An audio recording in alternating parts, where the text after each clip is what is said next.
First things first, I want to say a massive thank you to all of you for coming to this event. Massive thank you for inviting me to be here with you all. I have come from very, very far. As I was explaining to people who I met last night, that I started my day 2 days ago in Dubai. From there, I flew to London. From there, I flew to Seattle. And from there, I made it to Victoria. So over 24 hours of travel to be here with you beautiful people.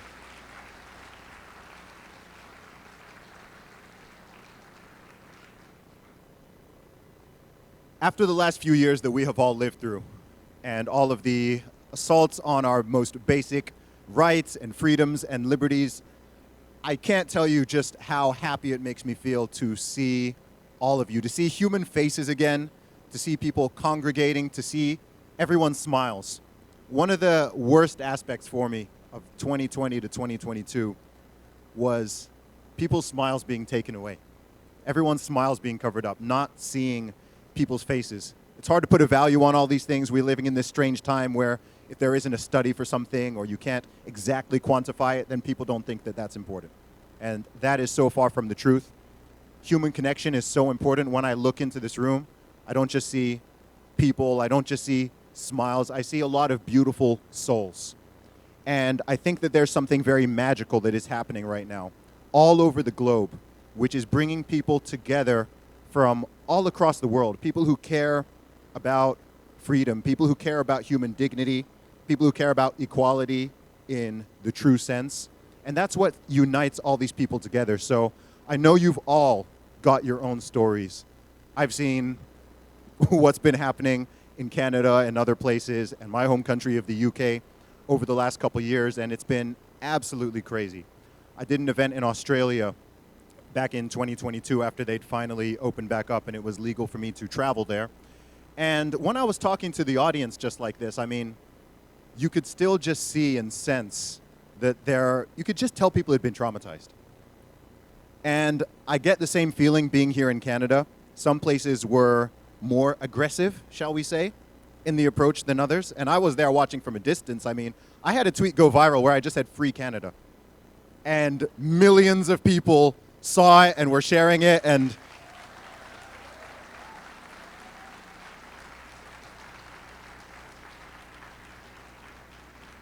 so I feel truly blessed to be here with you all. I'm really, really excited about the next couple of days. I don't know exactly what's in store. We've got some brilliant speakers lined up, and they're all going to be sharing their knowledge and their insights. But shout out to you for just persisting through these last couple of years, for not allowing the situation to break you. Because that is a true testament to every single person in this room. Just the fact that you are sitting here, just the fact that you are here and you have chosen to come to this event, that tells me a lot about what's in your heart. It tells me a lot. So this is a very powerful room right now. This is going to be a very powerful conference. So without further ado, I would like to introduce the first speaker. Many of you will know him very well. And this is Dr. Drew Pinsky. I love the energy in this room right now. It's amazing. I can't believe that I'm here in Canada. The amount of negative posts I put out about Canada between 20 and 2022, it feels like it was very deserved. But I also feel a bit conflicted now because I'm like, everyone is so cool. Everyone is so nice. I don't understand, like, all the Canadians. Actually, I had a tweet where I literally said, I like most Canadians, but I don't like Canada, because I was just seeing all of this crazy authoritarian madness. I think my very first post about this whole situation here in this country was actually, I was just looking it up right now. It was in, I think, October or November 2020. And some of you, particularly if you're on X, or the app which is now known as X, but it was Twitter at the time, I remember there was this viral video that was going around. I can't remember which part of Canada it was in. Some of you guys may recall this. It's about 4.5 years ago now. But it was a barbecue. There was a barbecue happening somewhere, outdoor barbecue, and they'd like deployed, I don't know how many police units to go to this barbecue, and they're all there, like, you know, in their masks and, you know, in their outfits and everything. And I was just like, what exactly is going on here? You know what? I want to see exactly what I wrote about this. I want to be accurate here. I want to be accurate. So I did screenshot it. So I was responding to a tweet with a video, and it said, police literally have the building surrounded. Tyrannical barbecue at 7 Queen Elizabeth Avenue in Etobicoke? That was the one. 26th of November, 2020. And I just wrote, this is so dystopian. All of this police presence just to stop a barbecue in Canada. That brisket must be fire, though.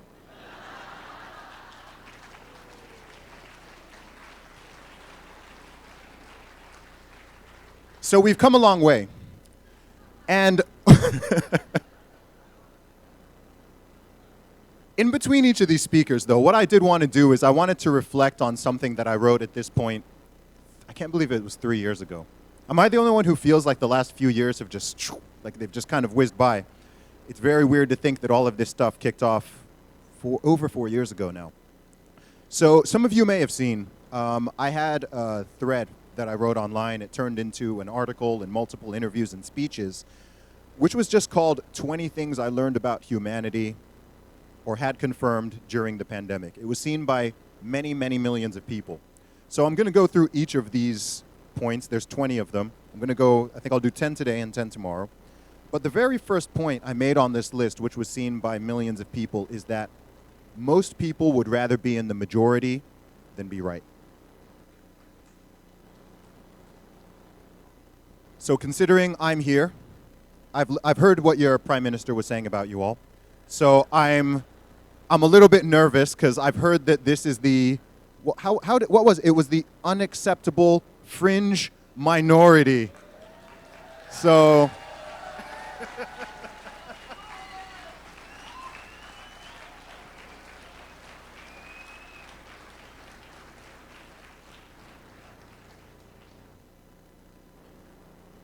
I like you guys. Honestly, I don't think your prime minister is an accurate representation of the population here. I have some choice words for him, but I need to remain in the country. So people were surprised I was able to come in, and I need to make sure I'm able to leave when the time comes. So no, but seriously, I want to give just following up from that point there about people wanting to be in the majority. That is just something that I believe has always been true all throughout human history.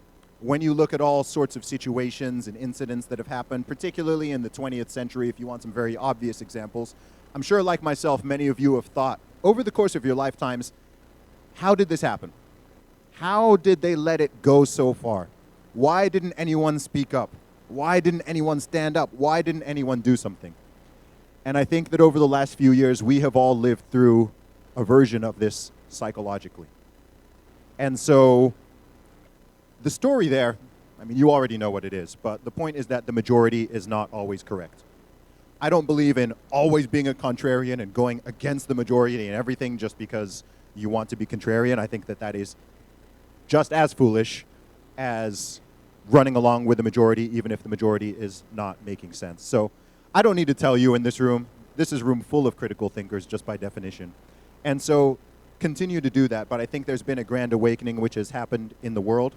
It's beautiful. I've done speeches and events in the last couple years, over 15 different countries on multiple continents. And I can tell you all, there is a serious awakening going on. I don't know exactly how to describe it, but I think we're in a completely unique time period. And we're in a very unique time period where there is technology that now exists and which is coming down the pipeline, which has the potential to free people and liberate us or to enslave us.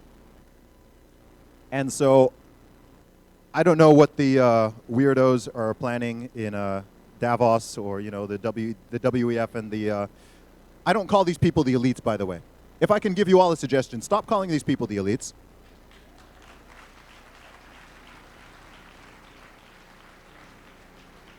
Calling them the elite is a positive term. Elite suggests that they are above you and better than you. And they're not. You could call them rich dorks. You could call them megalomaniacs. You could call them parasites. Maybe you could call them elitists. But I refuse to call these people the elites. And I don't know who voted for them. I don't know when we all gathered around the globe and elected Klaus Schwab and Bill Gates to run the world for us and tell us how we'll live and to tell us we'll own nothing and we'll be happy. No thanks. No, we have the power. We ultimately have the power. And I think that one of the greatest problems we have in the world is that the average person does not realize that. But we truly have the power. It's so crazy just reflecting back on the last few years, man.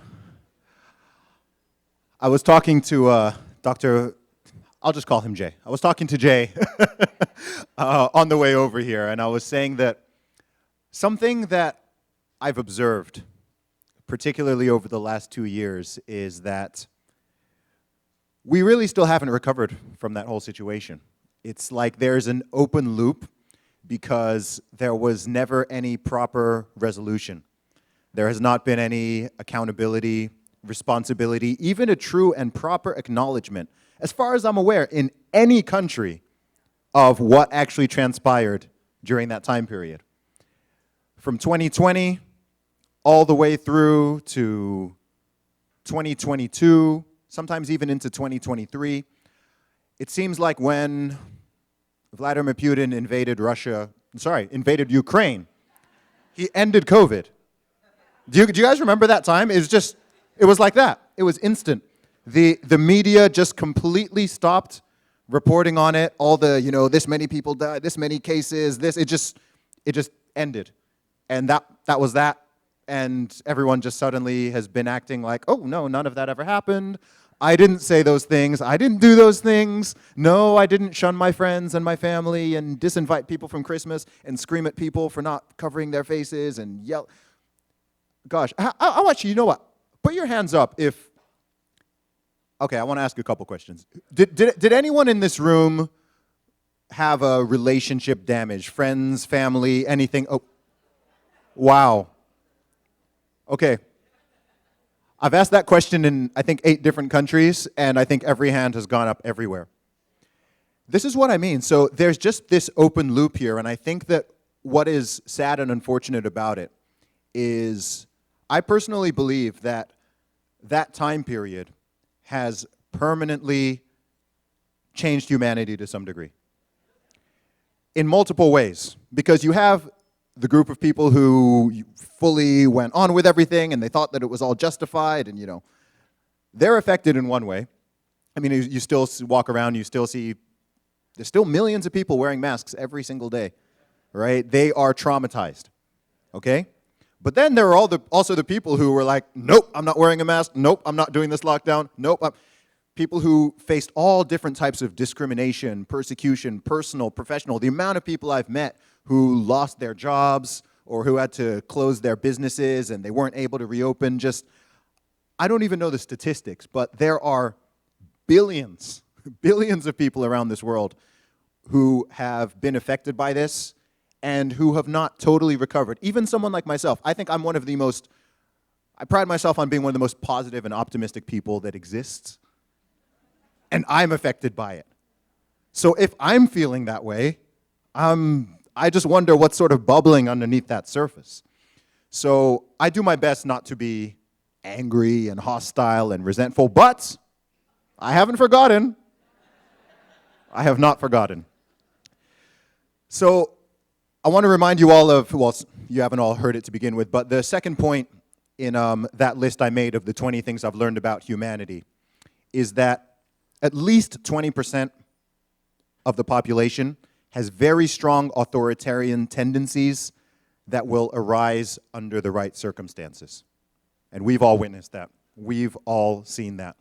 One of the things that I found particularly scary, and still find scary to this day, is just knowing that there is this significant percentage of people in any country, in any community, in any society who are like sleeper agents, for lack of a better term. During normal times, during peace times, they appear like just normal people, right? There's no problem, whatever. But then when the TV tells them to, or the radio tells them to, or the public health experts, or whatever politician activates them and tells them that they need to turn against it. It could be their mother, their father, their son, their daughter, their friend. The amount of people I've spoken to have said, man, I've been friends with this person. We've had multi-decade-long relationships, and that relationship has ended because I don't want to stick a diaper on my face, because I don't want to take a certain injection. Has anyone ever lost a friend for not taking a flu shot? Or any other vaccination or medicine?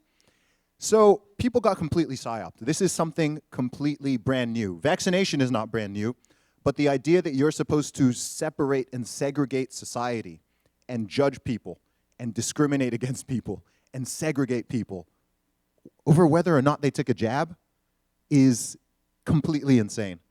Completely insane when you really think about that. And we're supposed to learn from history. I always say we only have two advantages over our ancestors. We have better technology, i.e. more stuff and cooler stuff, and we have access to history, should we choose to look at it.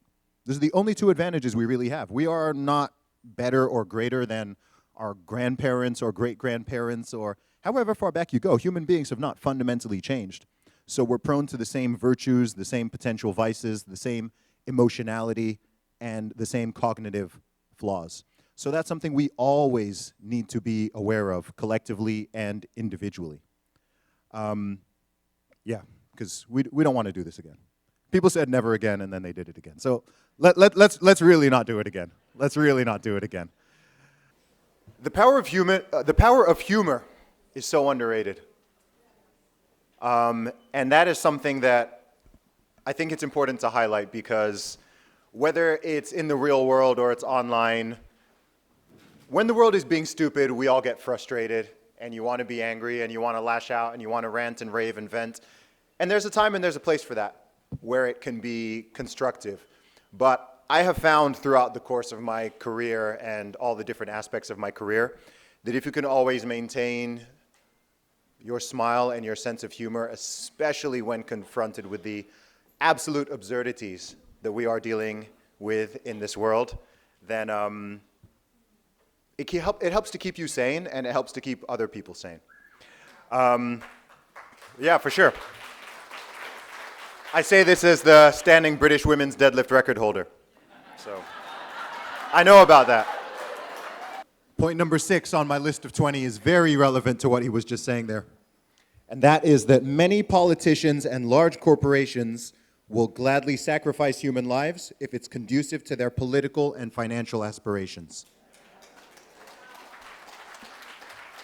It's not a pleasant thought, but if you look around the world and if you look all through human history, this is something that has happened over and over and over again. A lot of times people ask, especially during that time, well, if you don't think it's just for health and safety, what do you think the motive is? What else could they have in mind? It's like, money and power? I mean, I'm a businessman, Steve's a businessman. I mean, the primary goal of a business is to make money. There are many ethical ways of doing that. But even if you don't assume malice, I think it's just obvious that a giant pharmaceutical company that is rolling out a product that they can make many, many billions from, they want to push it, they want to sell it, they want to make sure it gets out to everyone, and they also want you to subscribe. Because every businessman knows that the best model is a subscription model. So they don't want to just get you once, they want you coming back every 6 months to get your little booster. And I'm going to go through a second point on here as well. And this is point number 7. Most people believe that the government acts in the best interests of the people. Even many people who are critics of the government. If you ask most people if they trust the government, they'll say no. If you ask most people if they trust the mainstream media, they will say no. Regardless of political side, angle, most people say no. But then when you look at people's behavior, you see we've had the greatest example in recent memory of just how much people buy into it. So carrying on the list of 20 things learned or confirmed about humanity during the pandemic. Point number 8. This one's going to resonate with you. Once they have made up their mind, most people would rather commit to being wrong than admit they were wrong.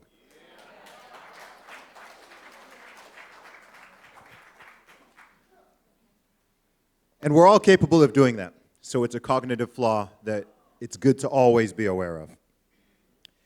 And number 9, human beings can be trained and conditioned quickly and relatively easily to significantly alter their behaviors for better or for worse.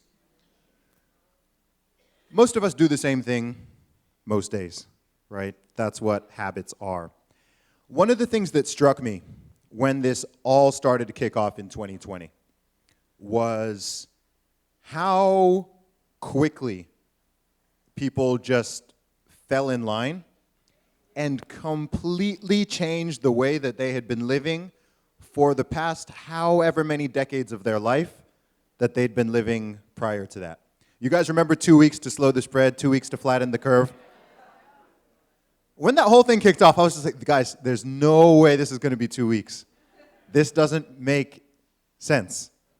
It doesn't make sense, but what happened was, over the course of time, the inertia kicked in and people got comfortable. I mean, there was a poll that came out in the UK, and I'm always iffy about polls, but I think this one was legit. And it turned out that most professionals, at least in the UK, most middle-class professionals, I'd assume it's the same in Canada, US, and so on, most people enjoyed the lockdowns. I remember when the lockdowns finally ended in the UK, and the amount of people just anecdotally, but like privately and publicly, who were lamenting the fact that they had to go back to work, or they had to go back to school, or they couldn't just sit around in their house all day in their pajamas. It was sad, really. People grew to revere their own chains. And that's something that's very dangerous. I think on the flip side, though, the way you can use this human ability to your benefit is if there is something that you want, if there's a good habit that you want to develop, if there's something that you want to create, if there's something that you want to build, if there's a health habit, whatever the case may be, even if it's something that you initially struggle with, once you ingrain that habit, then you'll get used to it. So take caution with that. Beware of falling into negative patterns, but if you're trying to get into a positive pattern and reinforce that, it can work very well for you. I feel like today is going to be a lot easier than yesterday, because yesterday I felt like I was in a room somewhat full of strangers whom I hadn't met yet, and I feel today like I'm in a room full of friends. I feel very comfortable up here. Thank you. I think this event has been amazing so far. How are you guys feeling? You feeling inspired, yeah? Awesome. I've met so many amazing people over the past 24 hours or so. It's been an honor and a pleasure to have conversations with so many of you. There's so much love, so much appreciation, all of the speakers and panelists. Everyone's just been awesome. And I think in these times that we're living through, it's so important to remember how good humanity is. I think, unfortunately, just due to the way that the media and social media and even just the human mind works, we're so trained and prone to focus on the negative all the time, to focus on the evil and the darkness and the negative anomalies and situations that make us put our guards up, that make us put our warning up. And in light of that, we can lose sight of the fact that most people are good and decent, or at least doing their best to be, because that doesn't make the news, that doesn't go viral. That's just basic human decency. And this is just a very powerful reminder of how real and true that is in this nation and elsewhere. As I was listening to those last couple of speeches, I just had a realization, and this is that across the world, I know a lot of supposed terrorists. I'm friends and acquaintances and have done podcasts with a lot of people who have been arrested under various terrorism acts and hate speech laws. So I don't know what this says about the company that I keep. And they're all really nice people as well. That's the crazy part, right? Just following on from some of Drea's words there's something that I tell people often, and that is, don't outsource your courage. One of the things people tell me most often as I travel around the world far too much and talk to too many people, but I love it. The thing most people say to me is, thanks for your courage. Thank you for speaking up. I wish I could, but I can't because insert reason. And what's interesting is everyone thinks that their reason is unique. The two typical ones are, I would speak up, but I have a family. Which I get, but it's not exactly special and unique. Like, we've all got a family to some degree. The second one is also not very unique. It's, I would speak up, but I have a job. I'm assuming the people who are protesting outside, perhaps they don't have jobs, but most people have a job. So while I can understand and empathize with that on a human level, I do fully understand why people feel that sense of fear and not wanting to put their head above the parapet. It's important that people realize that it's not enough to just rely on other people, sometimes people who are across the world, to speak up and voice your concerns for you. I'm blessed that I'm in a position where there are many people who value what I have to say and who I can help and inspire and motivate in various ways. And I tell people, you don't have to go full Zuby, okay? And there's people who go way harder than I do. But I truly believe that if every single person who is concerned about this stuff, which is most people to varying degrees, if each person could just be 10% or 20% more bold and courageous in their own unique way, you don't need to go and start a podcast or a YouTube channel or create a massive social media following. You don't have to do that.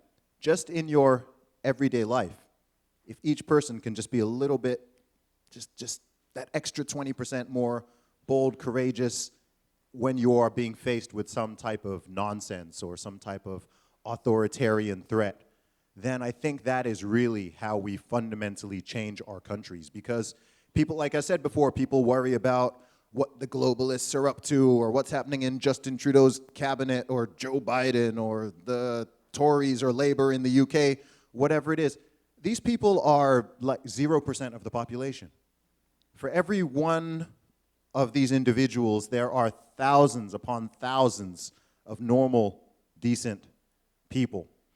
And I'm sure you found this as well, is when you talk to people one-on-one, when you speak to people privately, even people who you may think you have very little in common with, or you're on complete opposite ends of the issue, and you're awake and they're brainwashed, whatever it is, when you just start asking simple questions. Hey, why are you wearing a mask outside? Hey, how come you're doing that? Have you thought about this? You'll find that what I found is that a lot of people just haven't even thought about it. They've just been running on autopilot for so long, and no one, from 2020 till now, no one has asked them a question. Hey, why are you wearing a mask? No one's ever asked them. And when you do, as Drea said, some people may have an answer, but I've had situations where I ask that, and there's I don't know, I'm just used to it. And I was like, all right, when did you start doing that? Did you do that in 2019, 2018, 2017? When did you start to do that? No, like in 2020. It's like, okay, what would it take for you to stop?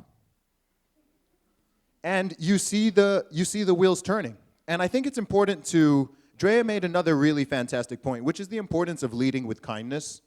Because if you come in with aggression or insults or some type of attack, what happens 90% of the time is people get very defensive.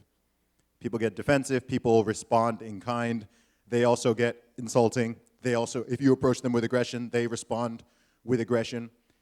And I truly believe that the vast majority of people, well over 90% of the population, you can actually reason with. There is a very small actual fringe minority who you cannot reason with, okay? And I think with such people, once you realize that's the case, you don't have to have a conversation.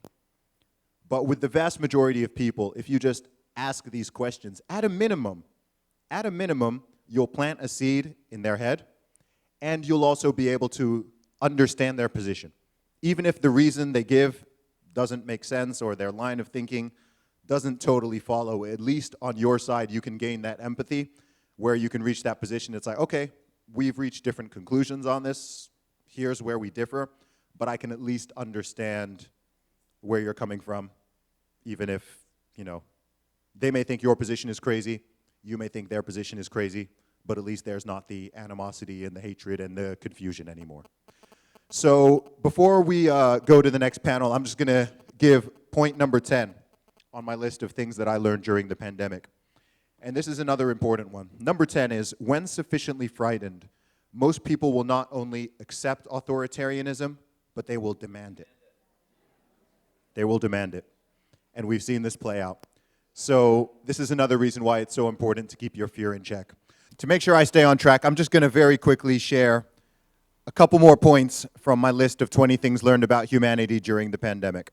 I'm not going to explain these ones, I'm just going to read them out so that we can get on this break. So, point number 11.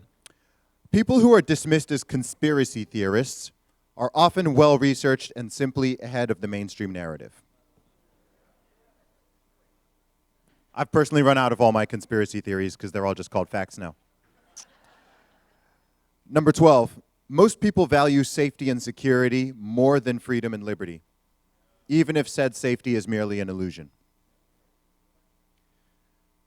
Point number 13 is hedonic adaptation occurs in both directions. Once inertia sets in and people get comfortable, it can be difficult to get them back to normal. Point 14, and I don't understand this one, but it's true. A significant percentage of people thoroughly enjoy being subjugated. And the last one for now, number 15, the science, that's capital T and capital S, has evolved into a secular pseudo-religion for millions of people across the West. This religion has little to do with science itself. Point number 16 of 20. Most people care more about looking like they're doing the right thing rather than actually doing the right thing. This is the difference between true virtue and virtue signaling. What was my next point on my list? Ooh, we know this one. We've been talking about this one all weekend. Point number 17. Politics, the media, science, and the healthcare industries are all corrupt to varying degrees. Scientists and doctors can be bought just as easily as politicians.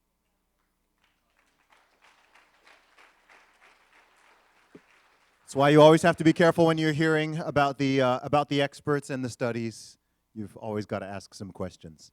I do remember back in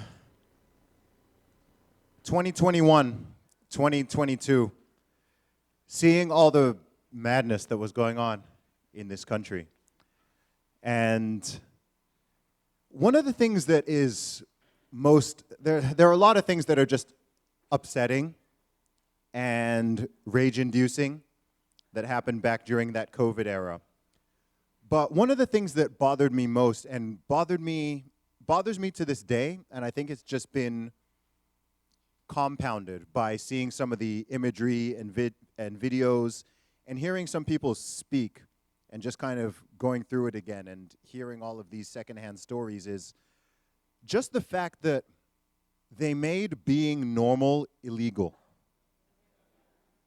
Just doing normal, everyday things that you've been doing for your entire life, like going outside, like showing your face in public, like going to work, like seeing your friends, seeing your families, just normal stuff. They made a situation, which I don't think in any of our lifetimes before we've seen, where just by being a normal human being and living a normal, peaceful life, you're suddenly on the wrong side of the law. And I think what makes it even more frustrating for me is there are real criminals in this world. There are actual criminals. There are people who go around robbing, raping, murdering, assaulting, doing all kinds of terrible stuff.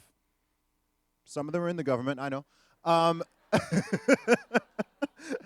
And the idea that just normal, decent people are facing all these charges and fines and this madness. I was in I'm sure you guys must have connected with Topher Field. Do you guys know of Topher Field? He's in Australia.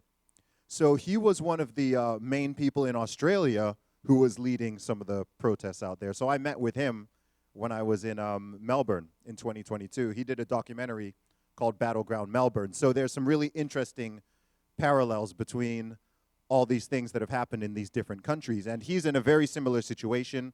The police came to his house. They arrested him in front of his wife and his children for organizing anti-lockdown protests. I'm sure some of us probably saw that video of there was that young woman who was pregnant in Australia, and the police came and were, wanting to arrest her for Facebook posts and things like that. And these are just the ones that kind of went viral. So that's the part that I do find just genuinely frustrating, because it's so stupid. You're right. There's a weird sense of humor in it, and I think you have to laugh your way through it, or you just go mad and become very bitter and angry. But at the same time, it's just a massive injustice. It's a massive injustice. It's a huge waste of time, a huge waste of resources. This is all stuff that could be used towards something useful and to dealing with people who are actually causing problems, who want to hurt and predate on other people. And the other thing I wanted to bring up as well, because it came up a few times in your conversation, is just the concept of division.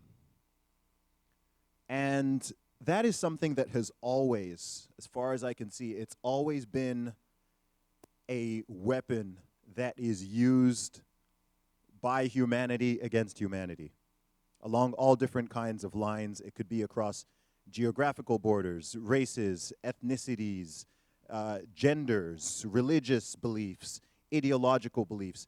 They managed to divide multiple populations around the entire world about whether or not someone had taken an injection. I've never seen that before. Vaccines are not new.